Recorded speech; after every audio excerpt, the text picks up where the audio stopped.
What's going on, world? And welcome to Clearing the Wreckage Podcast. It's the voice and your host, Kareem A.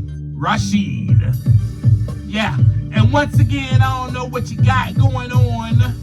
You could be getting on the toilet, or you could be getting off the toilet. Hell, for all I know, you could be wiping your tushy. But I know that I'm ready, and so I hope that you're ready to clear the wreckage. Yes, indeed. What's going on with you today, my friends, my fellow Wreckage Clearers? What is happening with you? I hope everybody is doing well. Thank you for meeting me in our imaginary coffee shop. You got your drink. I walked in. I was like, I got my own cup. Filled my drink up. They did, as you can see. And we are now together once again for an exciting conversation that we are going to have, obviously, about clearing the wreckage. But today, I want to dive a little bit deeper with you on ego. Yep. I know. I heard you. I saw that facial expression, and I heard you kind of under your breath. Hey, man, ego again, Kareem? Ego? For real? Is your head that big that you have to talk about your ego again? Yes, my head is that big that I have to talk about it again. And maybe, just maybe, your head is that big as well. And it may need to be burst. We both may need to come down to earth. Maybe that's why I'm talking about it. Maybe I'm talking about it because we both need to learn to walk with one another as equals, yes. And we need to realize that we are no longer separate from anyone or anything on this earth. Yes, and the ego, that is what it does. It separates us from all other existence. I was filled with anxiety. Why? Because of ego. I felt like I was failing. I felt rejected. I felt pain. I felt abandoned. I felt fearful. I felt overwhelmed, and I felt anxiety. I was feeling all these things during my marriage. That is where we are at in our journey, in our conversation. If you have been keeping up with me, you know that we are on the 72nd episode, our 72nd conversation, which means we are on the 72nd week. And I have been sharing with you my journey, and right now we're in the journey that takes place of the time in between 2017 and 2019 when I was married. And there was a lot of wreckage that took place inside of me during that time that I was discovering that I did not even know about myself. And that is why I am sharing it with you. But I was feeling those things during my marriage. Why? Because of my ego, my friends, because of my ego. I had no control. Oh, boy, that slaps you upside the head real quick, doesn't it? Bop. Boy, you ain't got no control. I don't know why the heck you think you do, but you don't. Oh, man, that's hard to hear. I was powerless. Boy, you ain't got no power. Oh, no, slap you upside the head again. Oh, my gosh. That's hard to hear, right? I hated that feeling, my friends. I couldn't stand that feeling. I was like, oh, no. I can control this. Oh, yeah, I got power over this. But no, I didn't. I could not fix or save my ex-wife. I know some of y'all are like, well, why were you trying to fix her or save her in the first place? Well, we'll get to that. We will get to that. I probably have already answered that question for you on the previous conversations that we had, but we'll get to that again, I'm sure. But anxiety that stems from the ego's desire to fix others is rooted subconsciously for a subconscious need for control and validation. This behavior creates emotional tension because the ego ties its self-worth to the outcomes that it cannot fully influence. And so today I wanted to dive a little bit deeper into this because I wanted to be vulnerable with you. Because you are my community, you are my pack, right? And we roll together. Wherever we go, we roll together. We're a pack. And I wanted to share my experiences with you. And I wanted to also share with you what I was learning about myself. And of course, share with you how I began to clear the wreckage. And, you know, and this is going to sound funny, but it was very revealing to me. You know that I did not know. I did not know what I did not know. And what I did not know about myself is that I had this mighty white knight in shining armor savior complex. I did not know that. And so to answer your question, for what we just talked about a little while ago, here is why. Here is why. Because I truly wanted someone to save me. Yep. I desired for someone to fix me when I needed fixing. I desired for someone to save me when I needed to be saved. I desired for someone to rescue me, to protect me. And this, my friends, all stems back to childhood. See, I created this ego, this id, this identity to protect myself, to save myself, to rescue myself. Why? Because there was no one there to protect me, to save me, or to rescue me from pain, harm, danger, or any threats that were perceived that were coming my way. There was no one there. I felt abandoned as a child, and I felt like I did not receive the emotional nurturing or comfort that I so needed as a child. And that's just the fact. That's not to blame anybody. That's not to say, oh, my parents were horrible people. No, my parents are amazing. They only knew what they knew. And that is it, right? So as a child, I did not receive that emotional nourishing, that comfort that I needed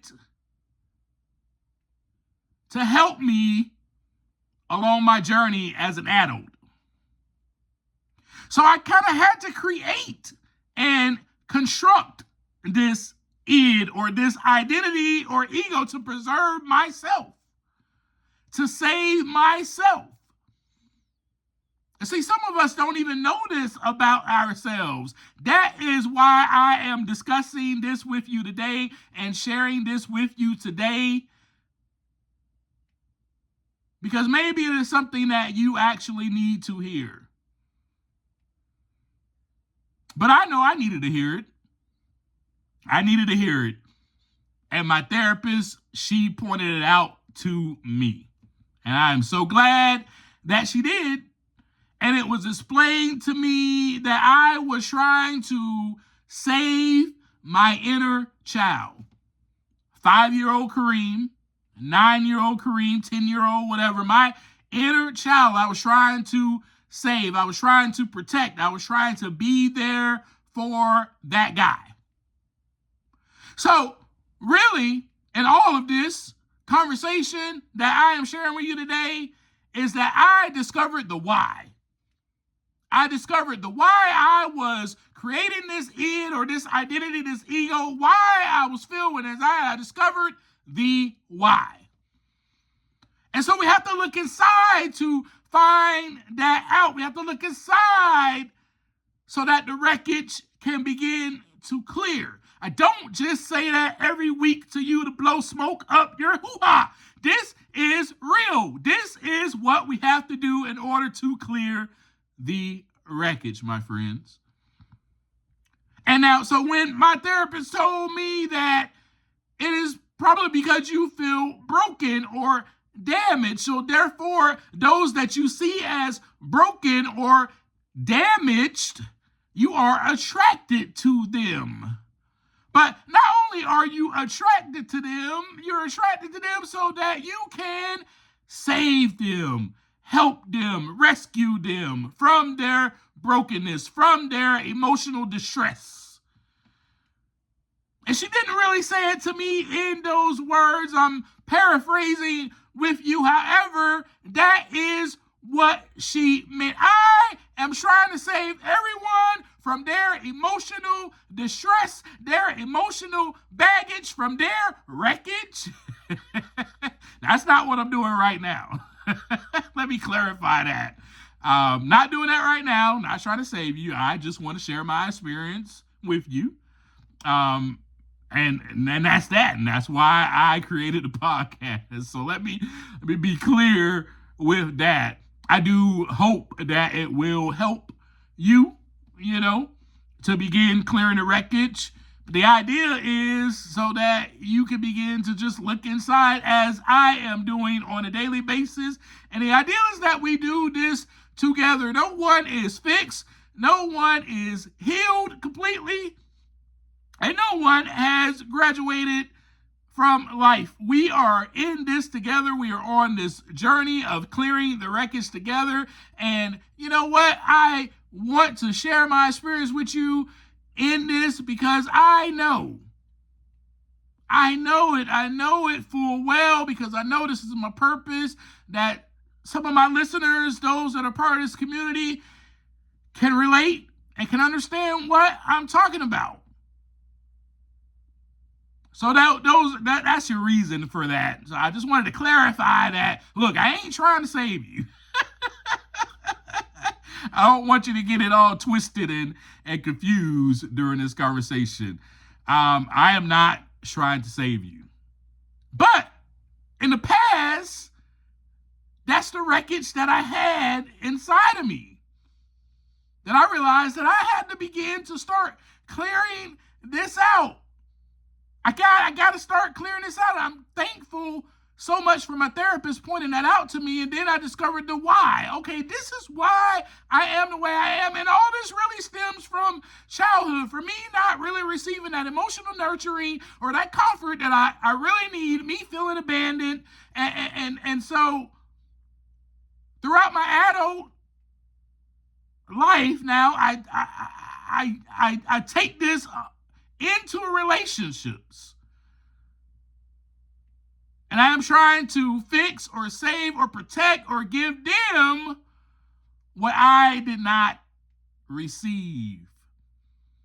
And it is all to make me feel, you already know I'm about to say it, it is all to make me feel great about myself, to make me feel valued, to make me feel good. That is why I was doing the things that I was doing in the past, specifically in my marriage to my ex-wife. Now, we as humans, we tend to do this. So during this conversation right now, I want you to begin to look inside, to begin checking yourself while we are having this conversation. I want to talk a little bit about the ego's fixing mechanism. And because this is me, this is what I'm sharing with you, my experiences. This is what I was doing. This is how my ego was displaying itself. The ego in itself views the world through a lens of separation and threat. By positioning itself as a savior, it attempts to manage external environments to ensure its own internal safety. As I just stated to you, I am trying to protect myself. I was trying to protect myself. By trying to fix others, I was trying to protect myself. By trying to fix my ex-wife or save her, I was trying to fix and save myself. Fixing others allows the ego to ignore its own insecurities. See, I didn't know any of that stuff that was going on inside of me because I was too busy trying to fix my ex-wife. Ooh, boy, don't let me start preaching up here to you.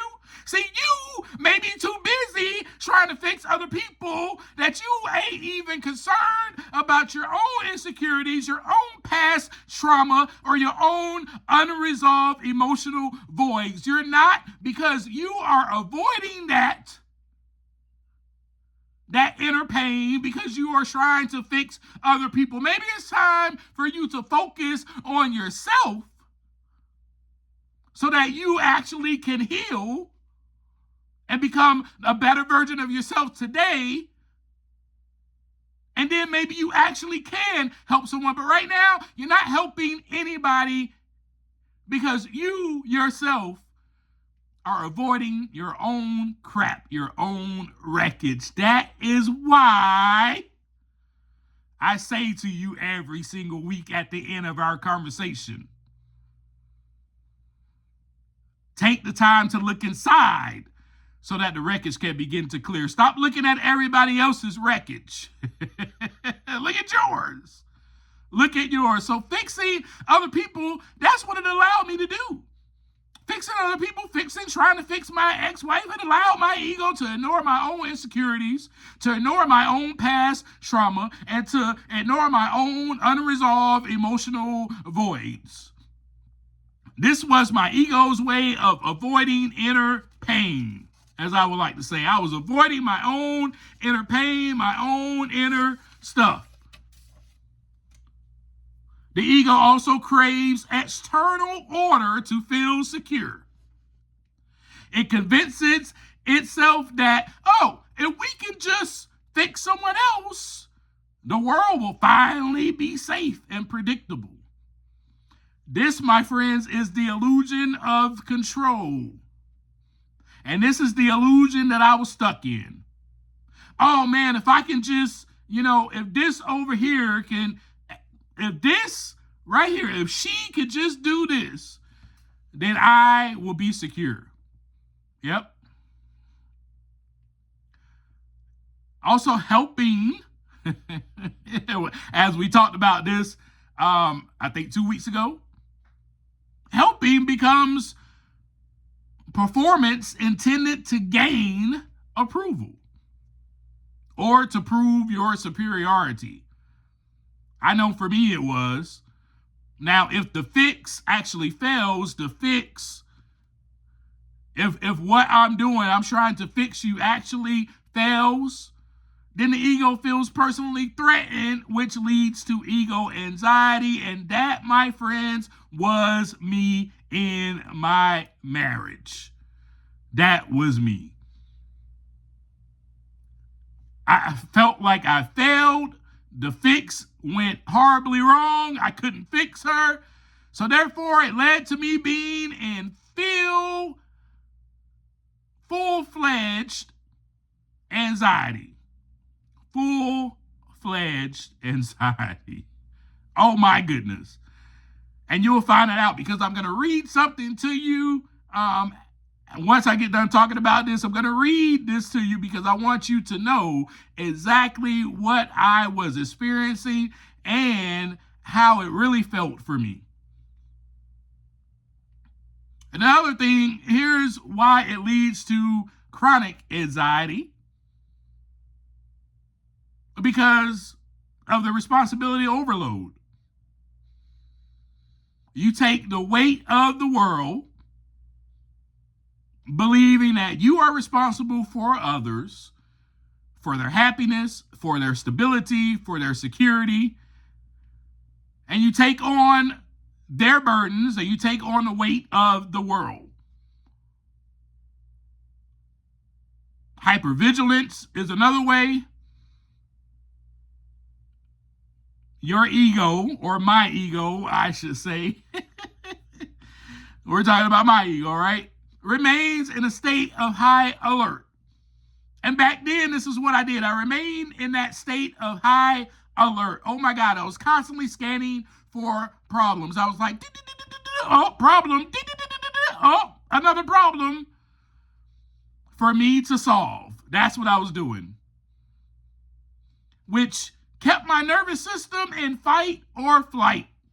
And it just stayed in a loop. It was a constant loop. It was a constant cycle.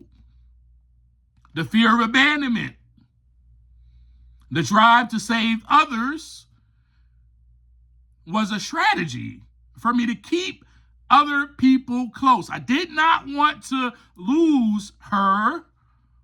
No, I can't lose her. So this anxiety arose from the fear that I was not useful.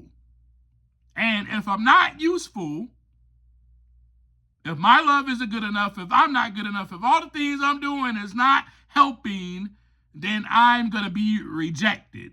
Then eventually she is going to leave. This was my thought process, my friends. This was my thought process, that fear of abandonment. Then it just leads to burnout and resentment, as we talked about before a couple of weeks ago. Eventually, me, as the savior, Captain Kareem, I am exhausted. I have no energy left. I have nothing else to give, which leads me to being burnt out. Also, man, the person that I'm trying to save could feel smothered or even controlled, which often creates more conflict and stress. And also what it often creates is that person becoming more distant. Becoming more distant. No, I don't like this. They're trying to control me. I am out of here. And that's exactly what was going on with my marriage to my ex-wife, my friends. So remember how I shared with you that I created most of the suffering in my marriage. Remember how I shared that with you? Now, some of you are probably like, man, well, Kareem, you've been talking about your ex-wife, and we can see that she had some stuff going on with her, and she had some demons that she was wrestling. And maybe it was all on her. And it's easy for you to think that. Because, yes, she did have some things that she was wrestling with, and she did have some things that she needed to heal from. But it was me. I was the problem. I was causing the problems in that relationship for myself. I was causing the problems for myself, I should say. Not necessarily for the whole relationship, but I was causing my own internal pain and conflict. From my ego. I was causing my own anxiety, my own fear, my own internal conflict was coming from my ego. My need for control, my need for external validation, my fear of abandonment, all of that was me causing my own problems, creating my own suffering. And it was suffering I didn't have to go through unless if I knew those things about myself, but I was still growing, I was still learning, so I wasn't quite there yet.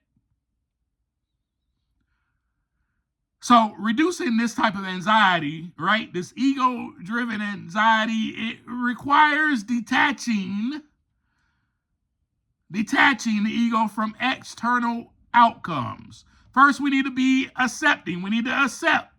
That is why I've talked about the 4 A's over and over and over again with you. You got to accept that I cannot. This is what I had to do. This is how I begin to clear the wreckage. I had to accept.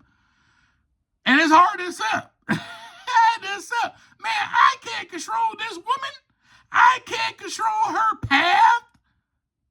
I can't control her journey. Yes, we are married, but we have 2 separate paths. Apparently, it is very apparent that we have 2 separate paths. How long did it take for me to get that through my head. Boom, slap you across the head again. How long did it take? Until it became evident that, okay, she has a path that she has to go down, and you have a path that you have to go down. Yes, you are married, but you have two paths that were set out for you both as individuals to go down, and then you'll come together eventually. But it took me a while to realize that. It took me a while to accept that, I should say. It took me a while to accept that. Oh man, well, if I could just say this, then she'll hear this, man, and she will, oh my God, she will adhere to what I said, because there's going to be some wisdom that I'm about to drop. She's going to hear this. Or I'm the only one that can help her. What will happen if I leave her? These are the thoughts that went through my head. Oh no, I can't leave her. She won't have anybody else. She won't make it. She will die without me. Well, I'm telling you. I can laugh at that stuff now because I look back at myself and I'm like, wow, those were the literal thoughts. I am not making this up. I am not, embellishing. I am not exaggerating. My exact thoughts was, she will not make it without me in her life, without me by her side. That is one of the reasons why I married her. Took me a while to get there too. No, I love her. I love her. I care for her. I love her. Yeah, I did. But my love also was driven from ego. It was driven from Mr. Save Her, Captain Kareem. Da, da, da, da, da. And it was driven out of that. So I might have had some love for her. I might have been in love with her and loved her, but I also became conflicted. I became conflicted with my ego that began taking over. Man, I am the only one that can help her. I'm the only one that can save her. If I lay out this plan for her, then she'll succeed. I remember it so clearly, y'all, and I got to share this with you. I remember it so clearly how I literally made a plan of action for my ex-wife. A plan of action. I wrote it down and everything. I sat down, I wrote this down. I was like, oh, and then once I wrote it down, I said, all right, come here, let's talk. Here's your POA. You know what a POA is? Plan of action. And all right, so if you do this every single day, if you follow these exact plans, the exact guidelines that I wrote down, whoo, boy, you'll be successful. You will succeed. Your demons will be crushed. You will be victorious, triumphant. And then I'll be fine because our marriage will be amazing. It'll be triumphant. We will be overcomers. Then I'll be secure again. I didn't say that to her. But that is what my ego was thinking, my friends. Oh, yeah, you do all this, then you'll be saved. Of course, I didn't say that to her. But that's what I was getting at. Then I'll be saved. Then I'll be secure. My friends, we cannot save anyone. We cannot save anyone. Nor can we choose the path for other people. Ego-driven anxiety comes because you do not know the outcome. And then fear comes because you cannot control the outcome. In other words, you get a little bit anxious. This is what was happening to me. You get a little bit anxious because you don't know what is going to happen. Then you get scared because you don't know how it's going to happen. Then the overwhelm hits because you have both demons now intertwining, fear and anxiety. So that in order to feel safe, Your ego plays its role, which now it has to, because all of this stuff now appears as a threat, and I must protect myself. How am I going to do that? Well, I'm going to retreat. Boy, you better get out of here. You better run. That's what I'm going to do. I'm going to take flight. I'm getting the hell out of there. But that wasn't me. That's not what I did. Or you're going to fight. You're going to put up fences or defenses to fend yourself or defend yourself. And that is what I did. I put up the fences. I put up ways to fend myself, to defend myself. Nope, you cannot come into this fence. It's guarded. And that's exactly what the fence or defense does, right? It protects, it guards the property being you, being my body, being the property, my mind, my psychological state. No trespassing. And if you do try to come into this house, boy, I got everything I need to protect myself. I got my dogs ready and I got my guns. What's up? Try me if you want to. And so with me, it was that when the anxiety was coming, I did have to defend. I got to defend my marriage. No, my marriage is stable. My marriage is not unstable. My marriage is stable. I must defend this. This is where I was, my folks, my friends. This is where I was. Now, man, my marriage is stable. Ain't nobody on the outside gonna see that my marriage is falling apart. Ego. I can't have people seeing this.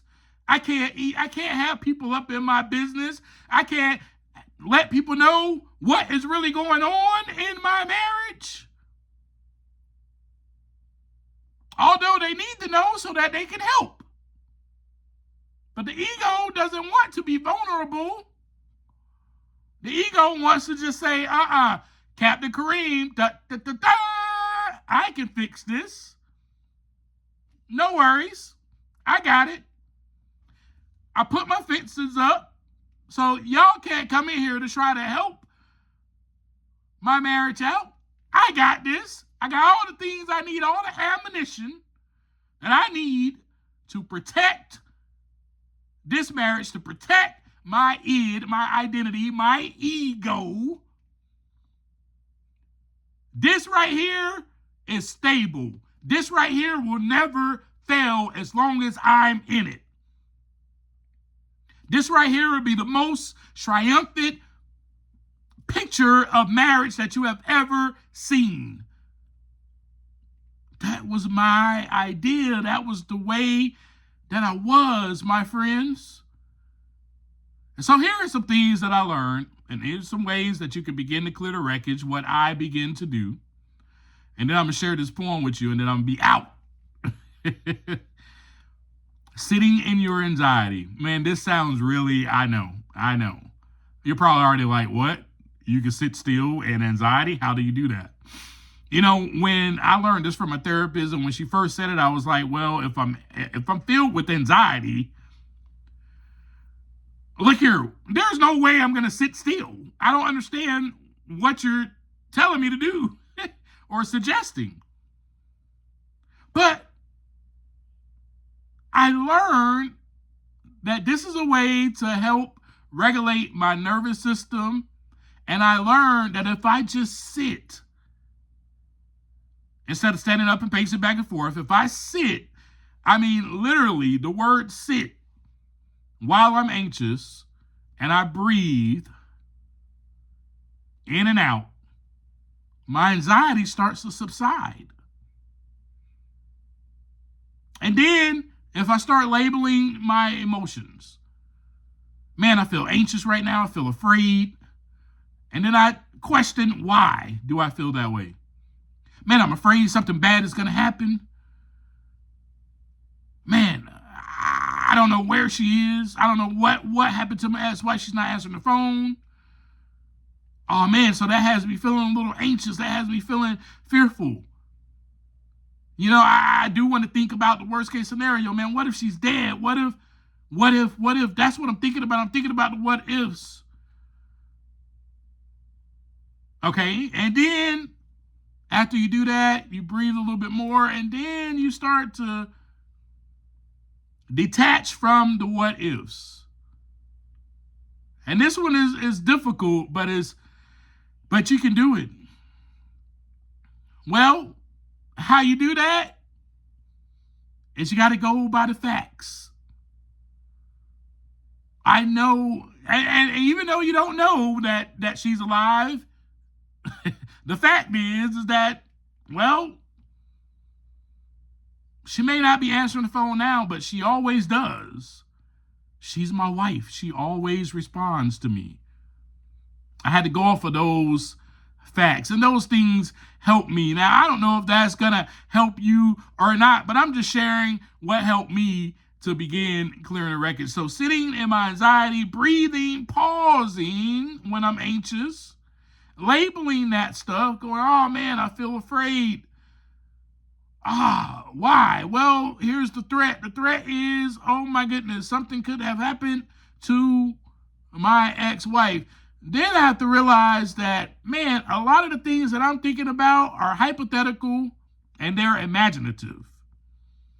They're so imaginative that I have been ruminating on this, and it has obsessed and took over my brain to make me think that something actually has happened when nothing has happened at all. And then saying to myself this one last thing, I'm going to give you this tool. This too shall pass. Man, just saying those 4 words helped me so much, because it does. The moments go on and the moments fade away and they leave, and then I have another moment. So with all that being said, let me share with you this poem, because I want to share with you how my ego-driven anxiety came into play, what I was going through, my need for control, all of that. And then you'll see this is going to tie the whole conversation that we had just a little while ago. This whole conversation is going to tie it all together for you. And I'm going to try to speak this with anxiety. I'm going to try to take myself to that moment as if I am filled with the anxiety. I'm going to try my best. Try to keep up, because it's going to be fast. It's going to be furious. Just kidding. Anxiety. What is this inside of me? Mine won't keep quietly. Heart can't beat silently. Seems it seldom does. Can't breathe in the air because I can't catch it. What's happening? No, this is not happening. What if there's been an accident? Cell phone on alert, volume up. But what is going on? No one is tapping in. I'm grappling with my thoughts, and I don't know where Ashley is. I wonder and I ponder. Here comes the thunder crashing in, rain pouring. I'm brainstorming, trying to be in control, but I can't handle this. Fire burning in my soul. I'm getting heated and hot like a candle lit. Sizzling like a skillet on the stove. There it goes, my adrenaline rushing, rustling through these images in my head. I'm picturing danger, strangers, murder victims. No one is innocent. I try to rearrange the script, but the film has already hit a theater near you. In 3D, you can't see it with a clear view. Believe me, anxiety is real. I can't stay still in seats. I must move. I'm pacing back and forth so much I can't feel my feet. Now I'm panicky. Man, it seems my anxiety won't leave. No matter how hard I try, I won't breathe rapidly. My heart's rattling. It's lost trying to catch up to me. All right, I thought for a second that I could manage these thoughts and capture them and tell them, man, to freeze, to relax and chill.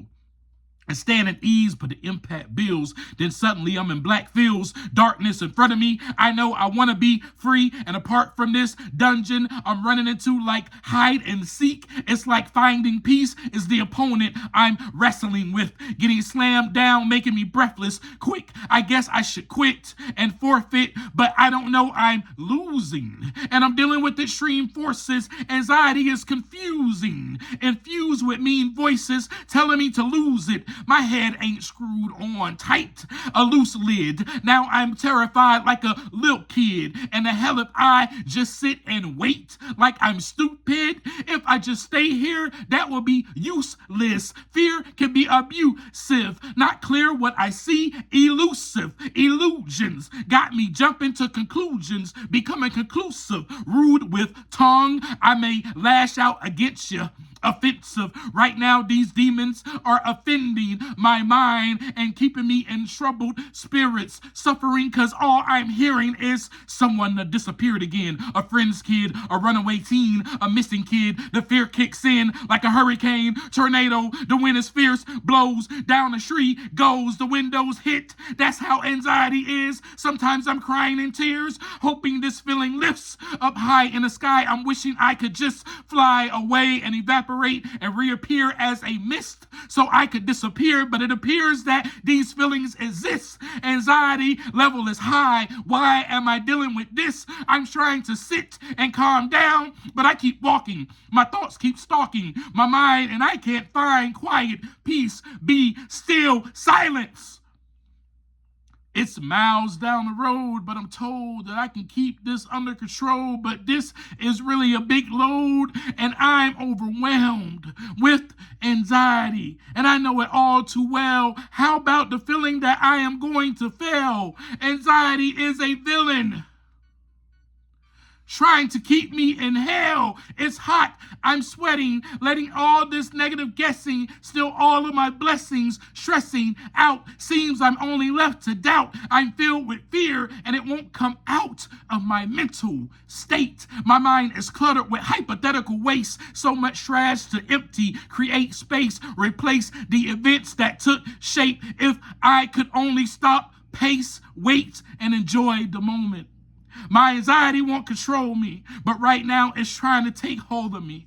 I'm dying inside. It's only fright in my eyes. It's a losing battle. I'm getting tackled, left with bruises, fighting this guy because this anxiety is abusive, attacking my mind, harassing thoughts, dragging me back into time over and over again. Let's replay the tape, trying to find the missing link. Mistakes happen. I can't see through this fog. What's after it? I can't believe that she will forget to call and tell me what's happening. And yes, anxiety is real. And if you feel it, it's like a scratching itch. It's aggravating, irritating, and it leaves you restless, irritable, and discontent. Anxiety. And folks, that is exactly how anxiety feels. That is exactly what I was feeling at that time when I wrote it. I was going through the illusion of control, not knowing where my ex-wife was, not knowing what to do, not wanting to sit still, pacing back and forth, heart racing. Everything that I shared with you in that poem was real. But folks, that is what helps me clear the wreckage. I think I even wrote that poem while I was in anxiety. I'm pretty sure I did. And I sat down and I wrote it all down. And that helped me to sit still. And everything that I shared with you on how I cleared the wreckage was exactly what I did. I sat in my anxiety. I breathed in. I labeled my emotions, as you can hear all through that. And then it passed away. I love you guys. Thank you so much for being here. Again, we got to know the why. Discover the why behind your ego, behind your ego-driven anxiety, behind your fear. Discover the why. So that way we can discover the how to clear the wreckage and get rid of the why. So we could be doing things now for a different why, for a greater purpose. That's all I got for you. I love you. Thank you for being here with me. As I always leave you, take some time to look inside so that the wreckage can begin to clear. Peace.